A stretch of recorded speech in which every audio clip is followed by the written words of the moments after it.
Welcome, everybody. Thank you so much for joining us. Today, we'll be speaking to Gloria Chao, who wrote our October's book, The Ex-Girlfriend Murder Club. And there's so much to talk about here. But first, let me just read before I hand over the mic, so to speak, to Gloria. Let's just hear a little bit about Gloria.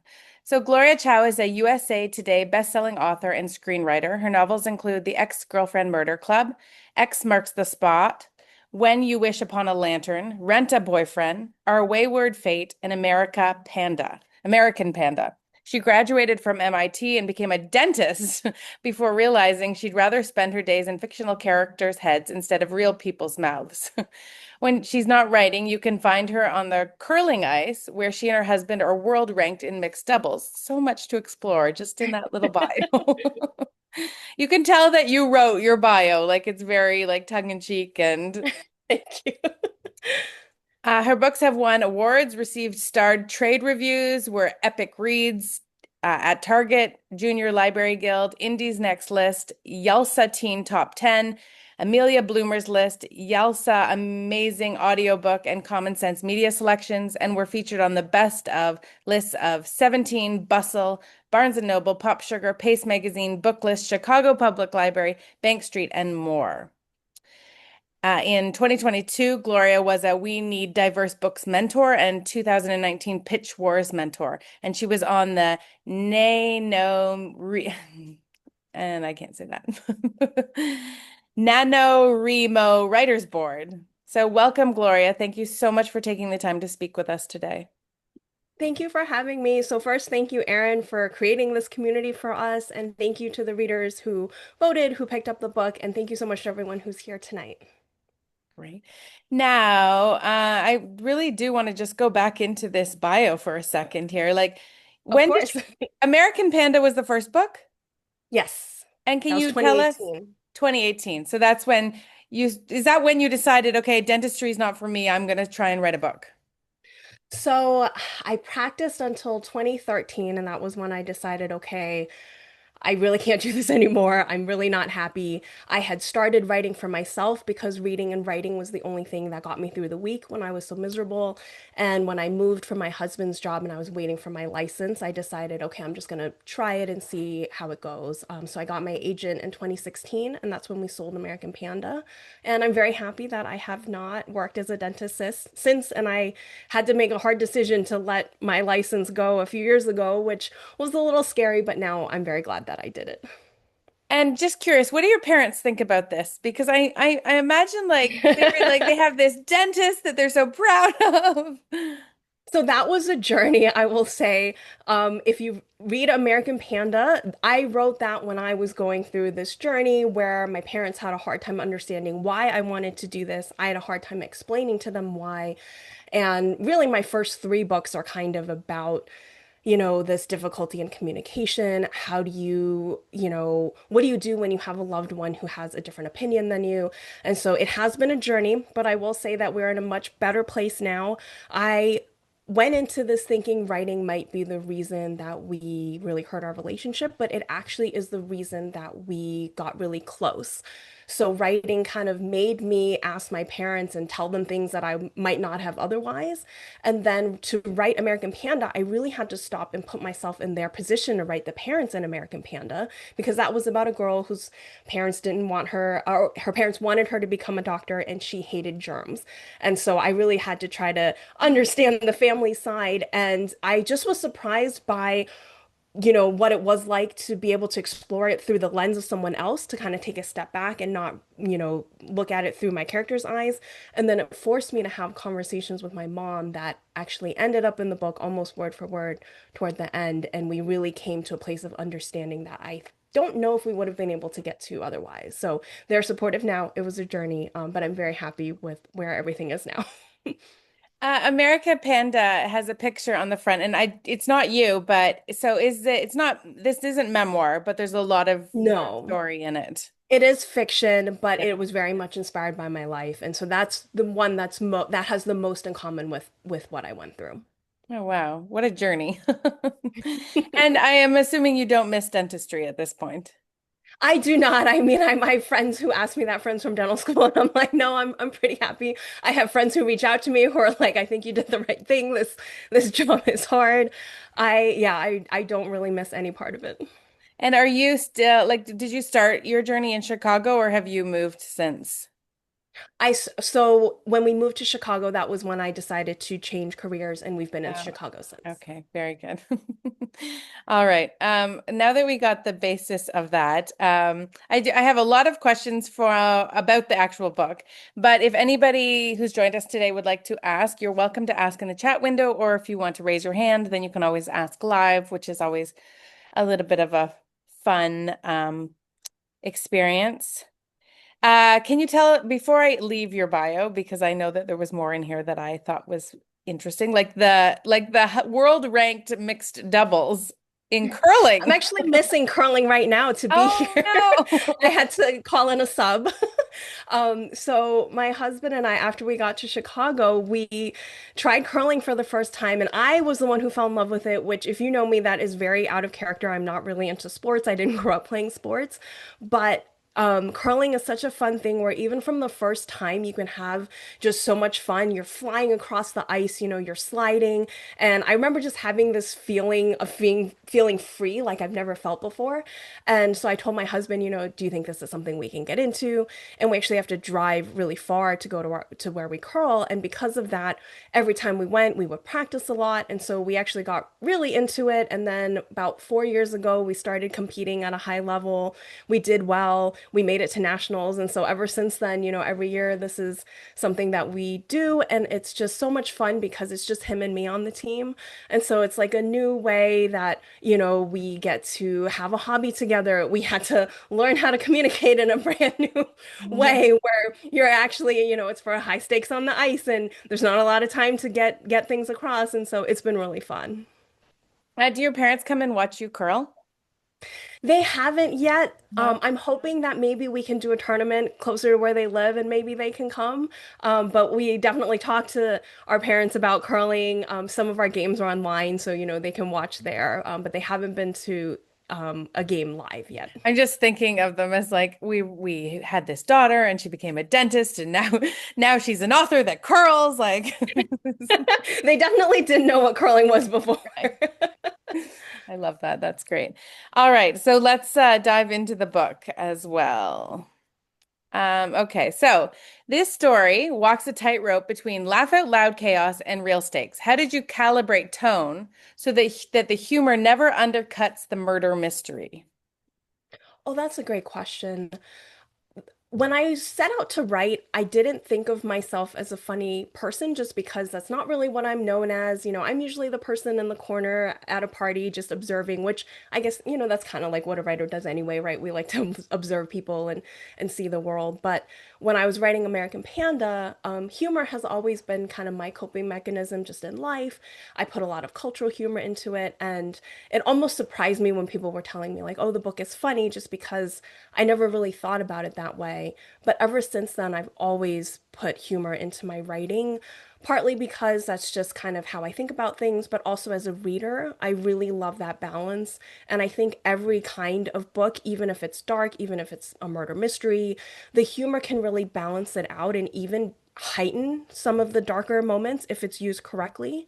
And so I fell in love with humorous murder mysteries first. And this book came about in kind of a funny way where I was actually brainstorming a romance. And it was going to be a reality TV show, so very different. A bunch of girls were dating the same guy. I was trying to raise the stakes, so I was like, oh, it'd be fun if they banded together, got revenge on him. And I was like, I still want the stakes higher. And one day it just hit me. I was like, what if he died? And then I realized, wait, that's the book by itself. The three women dating him, they get together to get revenge, and then he dies. They're the top suspects. And so I didn't actually set out to write a murder mystery, but then once that idea came to me, I was like, I have to write this. I couldn't stop thinking about it. It was one of my favorite ideas I've ever had. The reality TV show book actually turned into something else that you will get to see, so that will be coming out. I haven't announced that yet. But then the Ex-Girlfriend Murder Club became something on its own. And so, because of what the premise was, I always knew this book is going to be packed with humor. It's going to have so many shenanigans to the point where the shenanigans even dictated the plot. So every time I had to determine something, I would ask myself, what is the most fun, interesting way I can give you this piece of information?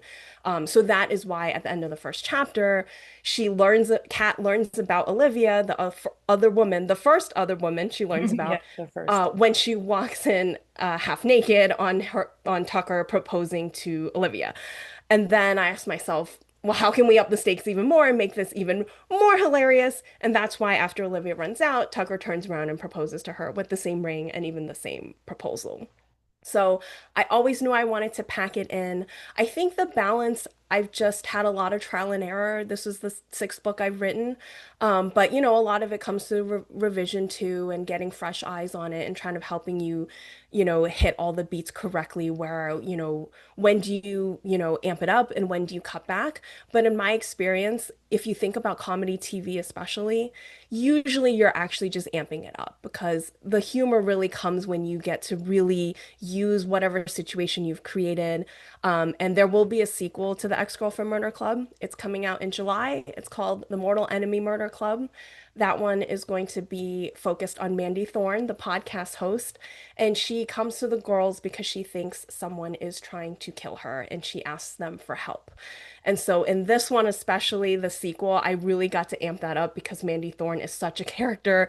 You're meeting all the people who have been wronged by her podcast, and there were ways to just really amp up the shenanigans in that one. So I really just kind of went for it with this series. Oh, that's exciting. I'm sure everybody will be thrilled to find out that this is not over yet. All right. So Kat, Olivia, and Elle start as co-victims and become co-investigators. What distinct traits did you give each of these women so that the trio clicks and clashes on the page? So I knew from the beginning I wanted the heart of this book to be about the female friendship between the three women that forms. And really that has become the theme of this entire series. Although when I sold the book, I actually didn't know it would be a series. I thought I only sold the book by itself. So part of the reason for that is because it was inspired by a news story that I saw about two women who discovered they were dating the same man. They dumped him and then they went on vacation together. And I remember thinking just how beautiful this was, that something so wonderful came out of something so horrible. And so after I saw that and I had this book idea, I was like, I definitely want that to be the main part of this. I want the friendships to really be more than the romance. Like it's really about these three girls and who they become. And so because of that, I knew I wanted the three of them to be very distinct so that they could give each other a new perspective and not only help them get over what happened with this horrible cheater of a boyfriend, but they could actually help each other grow from it and become, move on and become better people.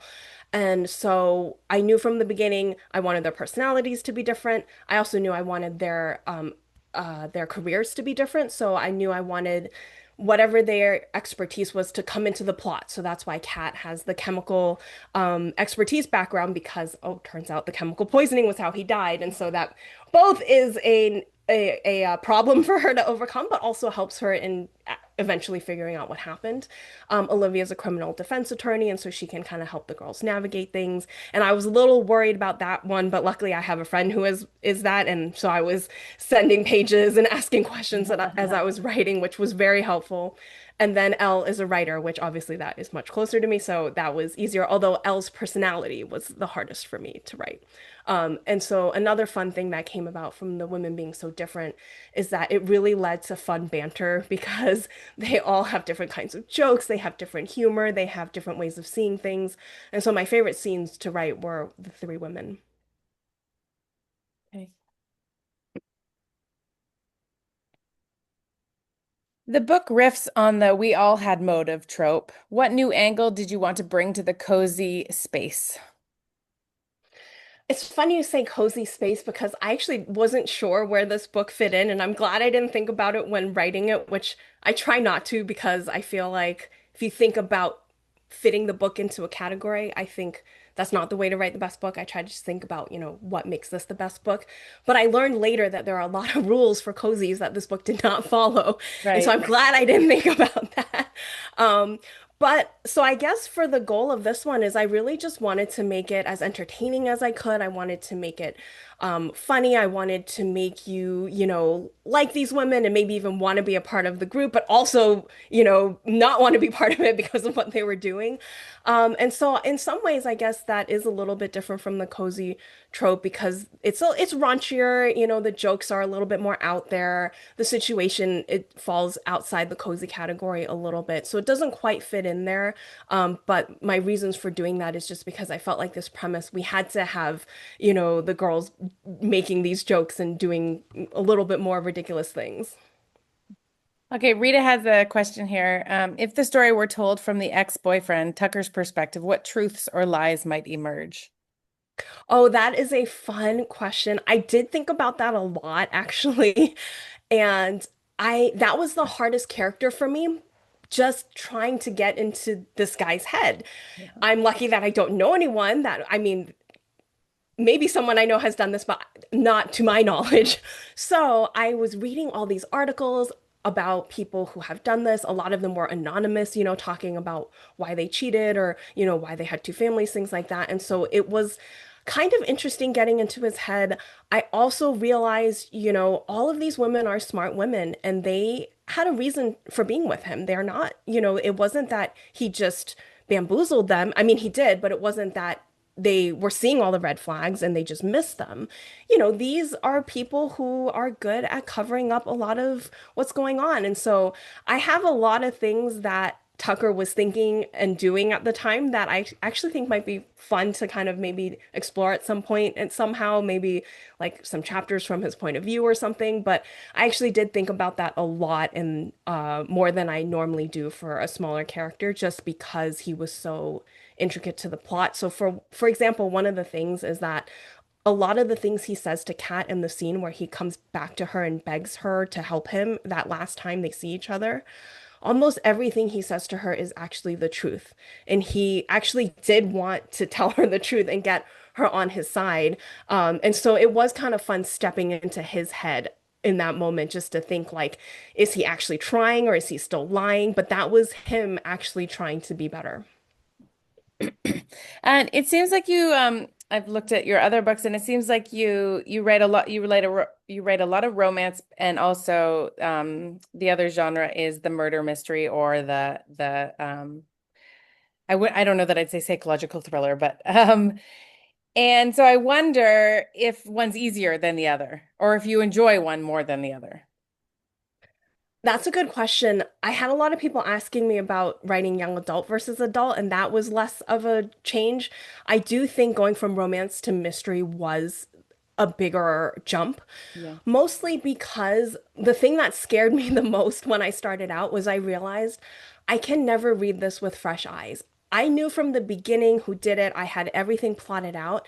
And I was like, I can never read this as a reader who doesn't know. And Yeah. I won't be able to catch things. And that scared me because for romance, that doesn't matter as much. It doesn't, they're going to end up together. Like there's no real issue there. And so I panicked and I got a ton of beta readers, so just people who I trusted who would read an early draft.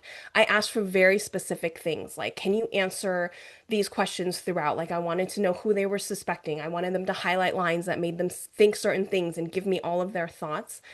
And what I learned from this is that just like everything else, everyone will read it so differently that Yeah. I didn't have to panic so Oh, much. that's And great. so it was really funny to see how differently people reacted to different lines, things that I didn't plan, they were picking up on, things that I did, they missed. And so in some ways it was better in that I felt, okay, I can just do my best, like my agent's going to read it, my editor's going to read it. I'll have a couple of my beta readers like normal, but I don't have to go overboard and get a huge group of them. But I did make some fun changes based on little things that they said here and there. So hopefully less stress Yes, for the future. definitely. All right. There's a delicious undercover lie to survive energy here. Did any scene surprise you by being funnier or darker than you had first expected?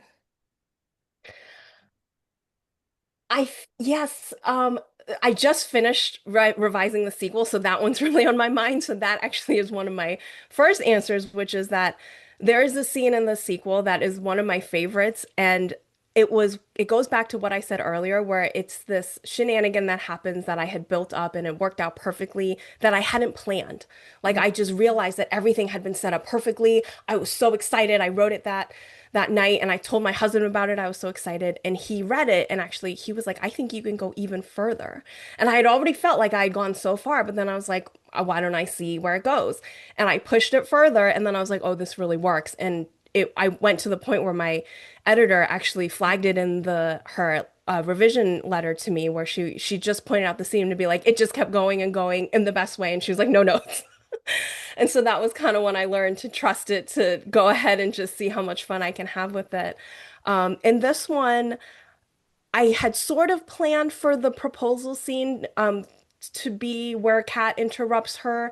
I think the fact that she was half naked surprised me a little bit, but then I had set that up well because she had had all the stains on her shirt, and I hadn't planned on him proposing to her in that moment. And it wasn't until I wrote it that I was like, oh, I can push this a little bit further.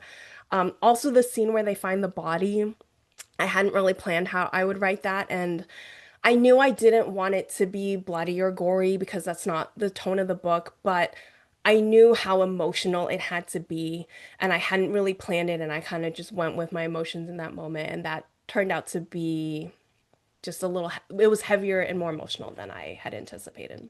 Yeah, that's funny with somebody because I mean I talk to lots of authors and half of them are plotters and half of them are pantsers. So, but like there's has to be like a happy medium I'm for somewhere in the middle. yeah, Yeah. yeah, for sure.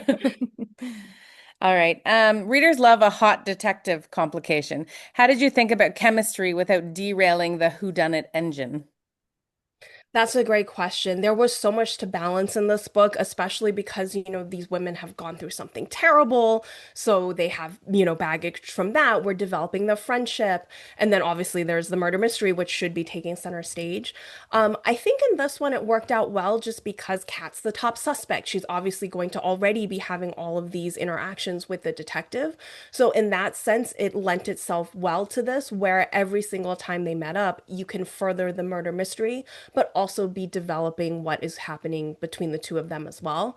And so in the end, it actually ended up working out very well, where I didn't really have that much trouble balancing it. I think the harder thing to balance was really the female friendship with the story, because that was with the murder mystery, just because those two were kind of the heaviest two things. Okay. If you could, and now I've just lost my question. If you could hand readers one spot the clue hint for a second read, what would it be? Oh, that is really fun. So I'm going to answer a slightly different question first, then I'll come back to that. But one Okay. thing for a second read that I think would be fun to look for is I knew when I was writing it who did it, and I very much made sure that all the dialogue fit that. And sometimes there are double meanings to Okay. things that are said. So in a lot of these conversations, if you go back, especially things where with Tucker, for example, in that scene where Tucker is talking to Kat that last time they see each other, he's begging her to help him. He's very confused when she's mad at him and she's like, "You're three girlfriends." This is so subtle, you might miss it. But he's confused because he assumed that they knew that he was married, that they knew it wasn't his three ex-girlfriends. So he's actually reacting to that in Hmm. that moment, but he doesn't spill it. And so there are a lot of little things like that in there where she is interpreting his reactions to things differently, but it's actually about something else. Again, it's hard to pick up, but just th those were things that I was having fun with writing it. As for clues, I would say there isn't anything that I think that's in there that really like you would be read and be able to know just because I didn't want it to be that way.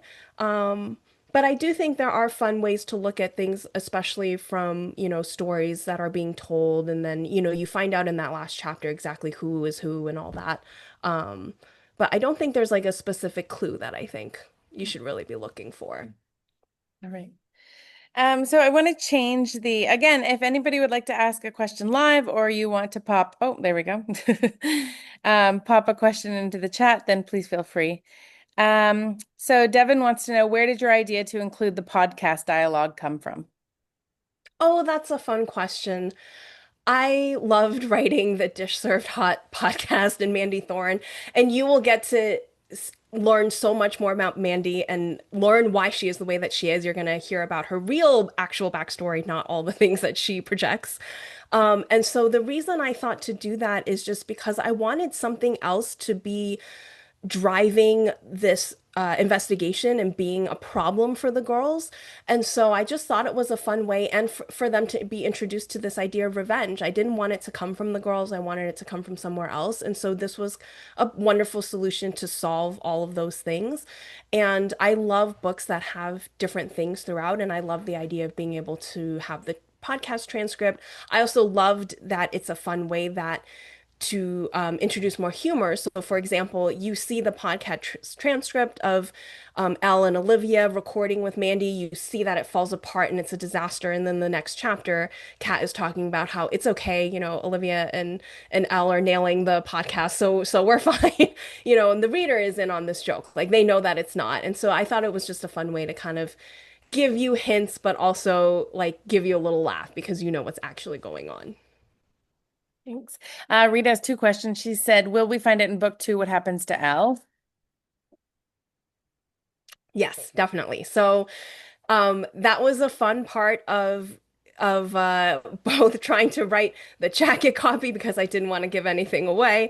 But she's definitely involved. She's even going to be involved in how things are going in solving the mystery. But you will find out what happened to her as well. So it's a little complicated, but I figured out a way to work it out for the sequel. Awesome. And were there any scenes you loved but you had to cut, and why? I, in all of my books, actually, if there is a scene I really love, I work really hard to find a way to get it back in, even if there's an issue with it. So, for example, if it's not right because of pacing or something's not working about it, I figure out what I actually love about it. Is it the setting? Is it a piece of the dialogue? Is it something about the character development? And I always try to move that piece somewhere else.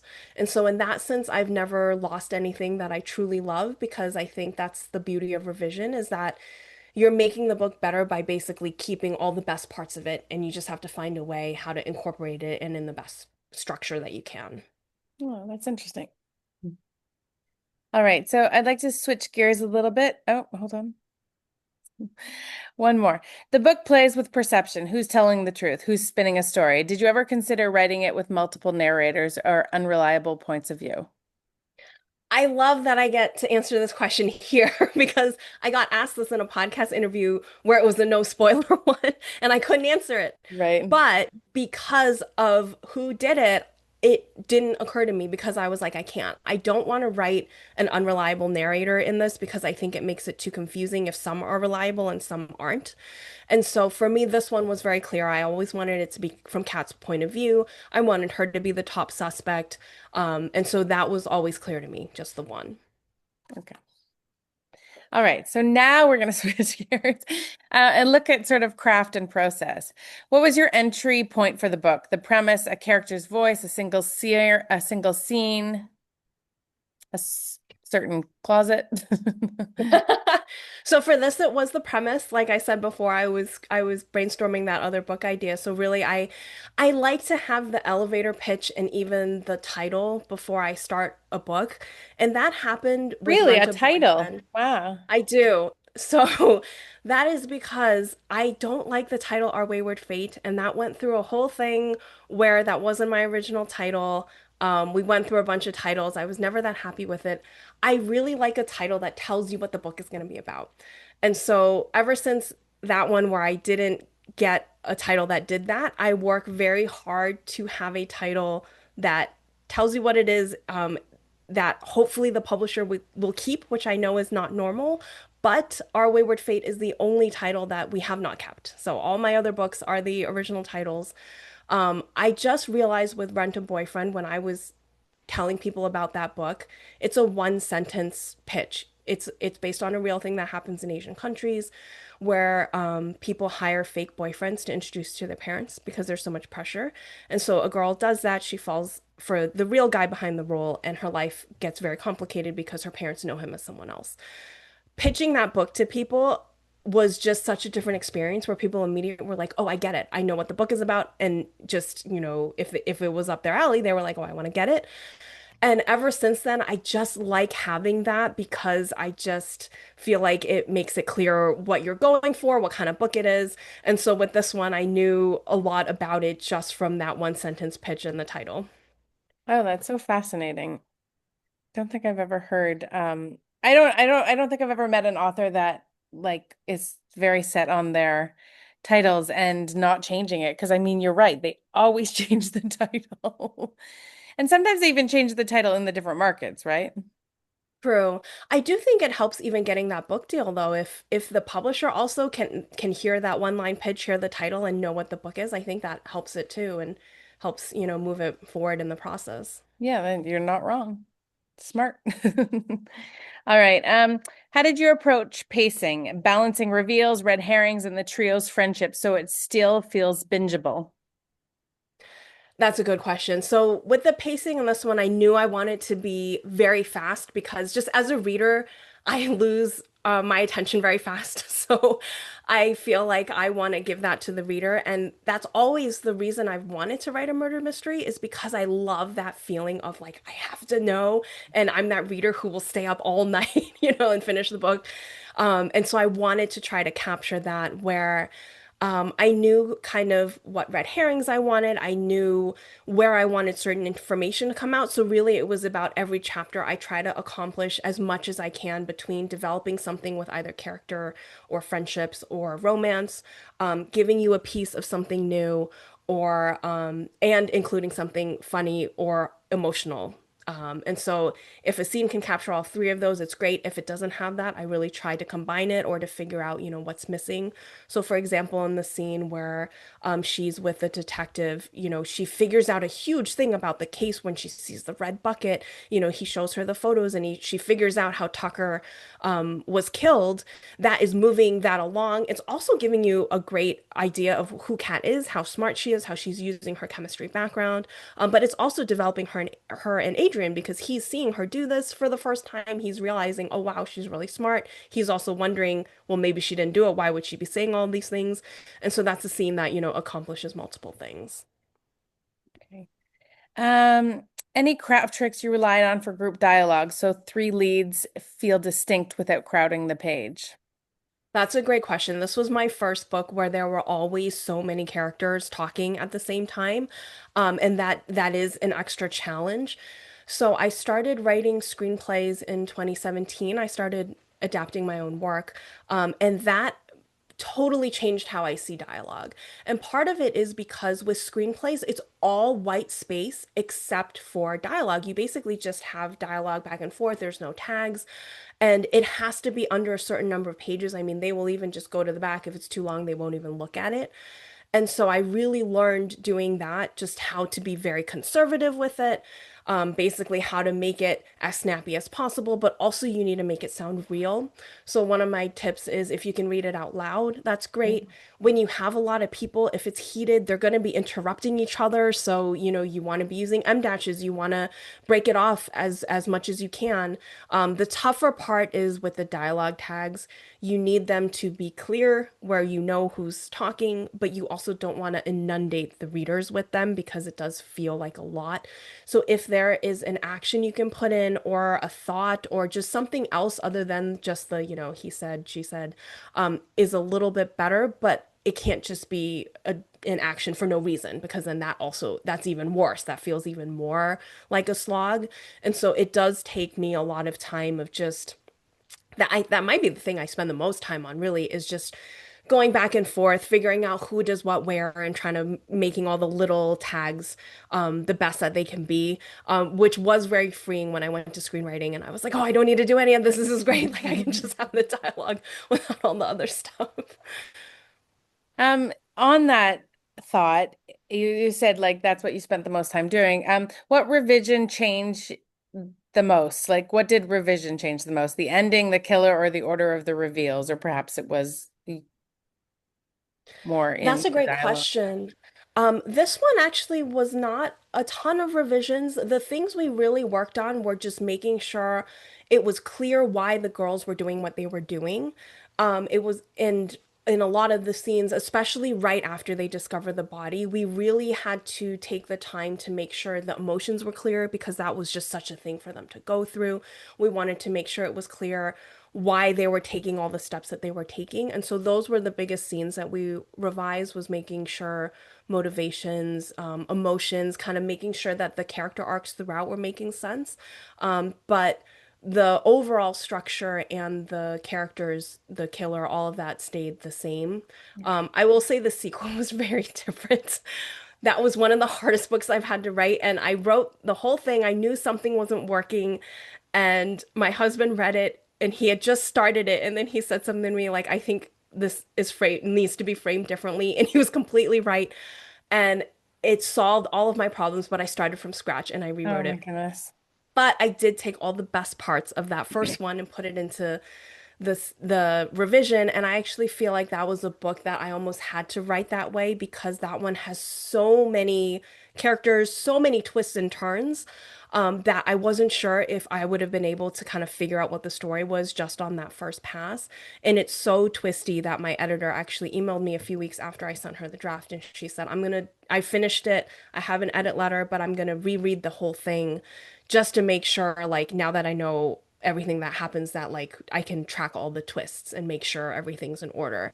And her edit letter was fantastic, and she really helped me kind of figure everything out. And so I'm so happy with where we got it, but it definitely was a very difficult book to write. And what does it feel like when like your husband says something like that to you and you realize, oh my goodness, maybe he's right, and like you've already finished it and you have to start like I know you didn't start again because you got to Right. bring over a lot, but it must just feel like Yeah, and he told me when we were on vacation because that's when he had time to read it. And I was like, no, just let me enjoy my vacation.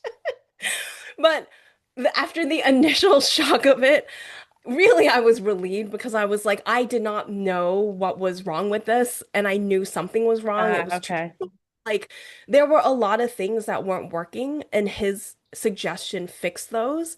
It just, I mean, if you ask him, he would say it differently. He was, it's all about perspective, but it does take a day or two, or I don't even remember how long, maybe a week before you really internalize it and you're ready to be like, okay, I'm ready to tackle this and actually make the change. So your husband's your first reader by the sounds of things. He Yeah. is. And is this his genre of choice or He actually does love humorous murder mysteries. He actually doesn't read a lot of fiction, but he does read everything I write and all the versions of it. that's nice. That's great.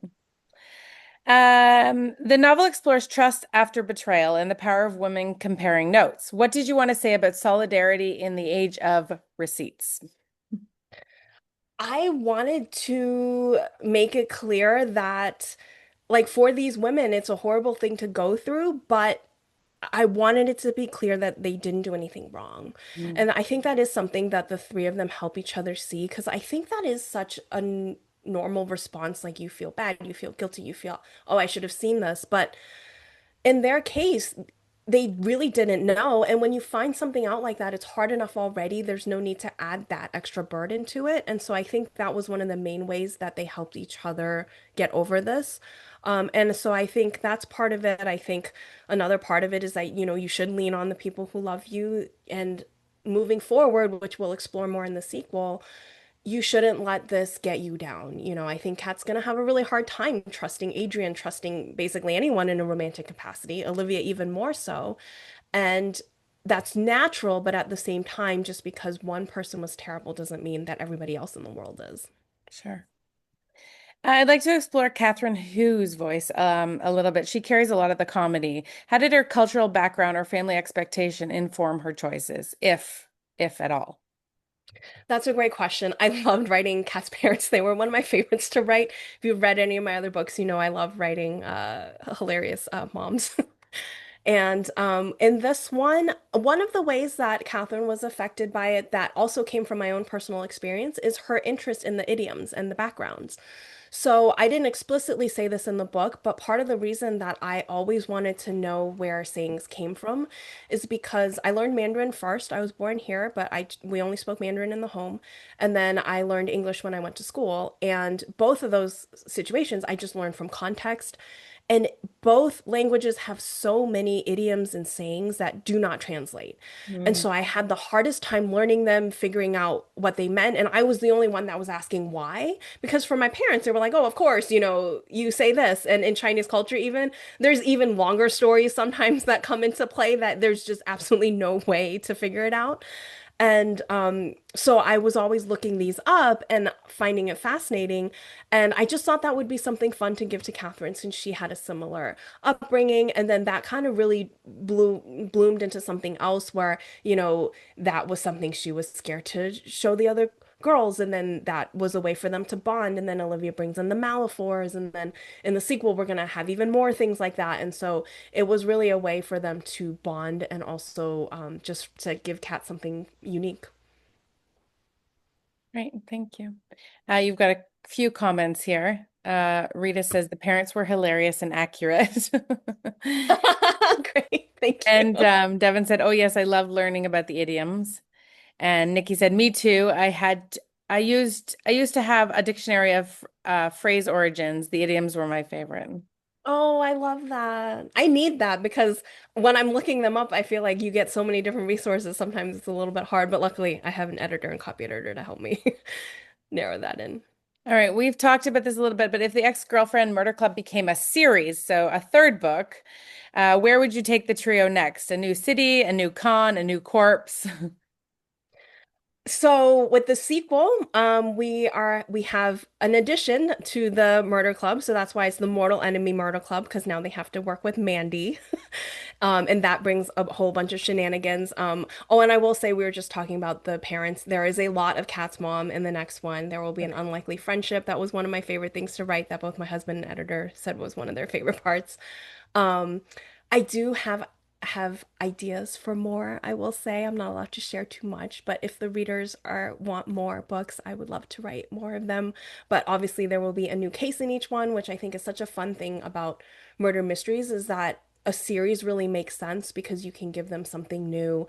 And there's also just so much character to explore. I feel like especially for this trio, given what happened in the first book, there was no time to really explore what happens after finding out that your boyfriend was cheating and had a wife and had another serious girlfriend. And it made sense that we don't because the imminent thing is we have to solve the murder so that we don't get put in jail. And so, there's just no time. But then with the sequel, I really felt like it was a gift that we got to really see, what happens after that and how they're struggling with this. And so I think it's fun because there's a lot to unpack that was set up in the first book, even though I didn't intend for it to be a series. It's funny, we talk to authors and they're often so upset when they're finished the book and because they've lived with these characters for so long. So lots of them mourn sort of like the voice in their head. So yeah, with a series, you don't have to go there yet. Um, Two questions to wrap up. One is, do you have any authors you love or any books that you recommend you only read in the romance, murder mystery genre, or are you like a contemporary fiction? Like what do you love? I read very widely. I will say one of the books that I love that I feel like changed this genre a lot for the better is the Finley Donovan series about an author who gets overheard in a Panera talking about killing people because she's talking about killing her characters and they think she's an assassin. And then they end up actually hiring her as an assassin. So I think that's a wonderful one. I'm a huge fan of Jesse Sutanto, Oh who yeah. wrote the Dial A for Aunties, the Yeah. Vera Wong books. um, and I love that she writes very broadly. So she writes middle grade, young adult, she writes romance, murder mystery. So she's hilarious. I love all of her works. Um, I read along a lot of young adult, of course, because of where my I got started, I guess I'll say. I just read Emiko Jean's new book, which is called Love Me Tomorrow, which is a romance that has time travels and a speculative bent, which was very fun. She wrote the Tokyo Ever Dreaming books that were also I highly recommend if you want something funny but also heartwarming. One book I recently loved. It's a fantasy murder mystery that also has puzzles, and it has puzzles that you as the reader can try to solve.